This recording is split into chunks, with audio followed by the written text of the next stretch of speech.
और रूस और यूक्रेन में जारी जंग के बीच यूक्रेन की तरफ से रूस के एक हेलीकॉप्टर को गिराने का दावा किया गया है, जिसका एक वीडियो भी यूक्रेन की सेना ने जारी किया है। और दावा किया गया है कि खेरसोन की जमीन पर पड़ा मलबा रूस के K-52 हेलीकॉप्टर का ही है, जिसे यूक्रेन की सेना ने ध्वस्त कर दिया, मार गिराया। और यूक्रेन की तरफ से जारी किए इस वीडियो में कुछ लोग हेलीकॉप्टर की तरफ जाते हुए भी नजर आए। वहां पर पड़े हेलीकॉप्टर में आग लग चुकी थी और उससे बेतहाशा काला धुआं निकलता हुआ दिखा।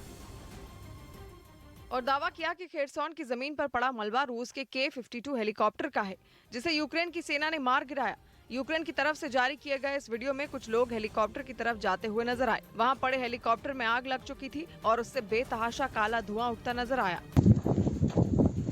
इस हमले में हेलीकॉप्टर का पुर्जा अलग हो गया, यहाँ तक कि कुछ हिस्से तो कई मीटर दूर तक गिरे।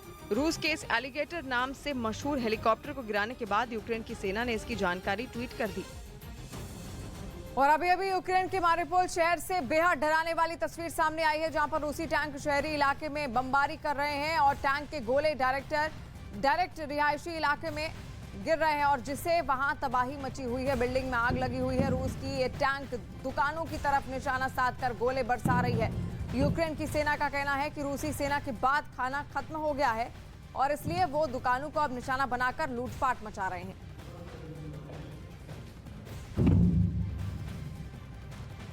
वहीं रूसी हमलों की सबसे ज्यादा मार झेलने वाले खार्किव में तबाही का मंजर दिखाई दिया। वहां पर से आई तस्वीरें, एक वीडियो में पूरा का पूरा शहर मलबे में तब्दील दिखा, जिसका जिम्मेदार वहां के लोगों ने रूस को माना।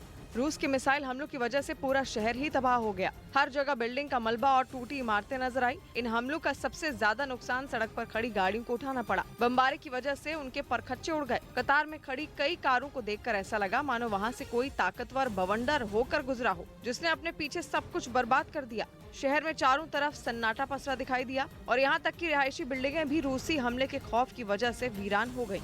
तो वहीं चेल्सी फुटबॉल क्लब के मालिक और रूसी कारोबारी रोमन एब्रामोविच को पुतिन की दोस्ती महंगी पड़ी। यूके सरकार ने पुतिन के करीबी एब्रामोविच पर प्रतिबंध लगा दिया, जिसका मतलब है यूके में उनकी संपत्तियों पर सरकारी हंटर चलेगा, साथ ही उनके यूके जाने पर भी रोक रहेगी। इतना ही नहीं, इस बैन का असर उनके फुटबॉल क्लब चेल्सी पर भी होगा, यानी वो ब्रिटेन में अपने इस क्लब को बेच नहीं पाएंगे और चेल्सी फुटबॉल क्लब पर खिलाड़ियों को खरीदने और बेचने पर भी रोक रहेगी। इसके अलावा ये क्लब अपने मुकाबलों की टिकट बेचकर कमाई भी नहीं कर पाएगा।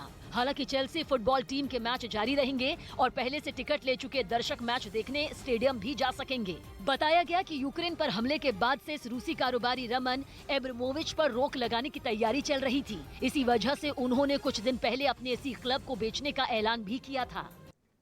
और कोलकाता के तंगरा इलाके में मौजूद चमड़े की फैक्ट्री में अचानक आग भड़क उठी और साथ ही फैक्ट्री के रिहायशी इलाके में होने की वजह से वहां पर अफरा तफरी मच गई, जिसके बाद इस पर काबू पाने की कोशिशें तेज कर दी गई। इसके लिए वहां दमकल विभाग की 15 से ज्यादा गाड़ियों को तैनात कर दिया गया और साथ ही हादसे की खबर लगते ही पश्चिम बंगाल सरकार में मंत्री सुजीत बोस भी वहां पहुंच गए। टेंडर 15 काम कर रहे हैं और कितना क्षति हुआ है ये भी कहना अभी डिफिकल्ट है। आग बुझाने के लिए घंटों तक उस पर पानी की बौछार की गई। इस हादसे में किसी को जान का नुकसान नहीं हुआ, लेकिन धुएं की वजह से 3 दमकल कर्मियों को अस्पताल में भर्ती कराना पड़ा। वहीं फैक्ट्री के जलकर राख हो जाने से लाखों के नुकसान की आशंका जताई गई। यूक्रेन पर रूस के हमले को लेकर अमेरिका के राष्ट्रपति जो बाइडेन ने एक बार फिर तीखे तेवर दिखा दिए। उन्होंने रूस के खिलाफ नए प्रतिबंधों का तो ऐलान किया ही, साथ ही तीसरा विश्व युद्ध छिड़ने की भी चेतावनी दे डाली।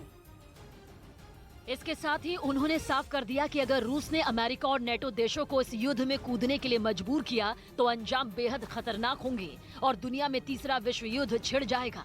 Direct confrontation between NATO and Russia is World War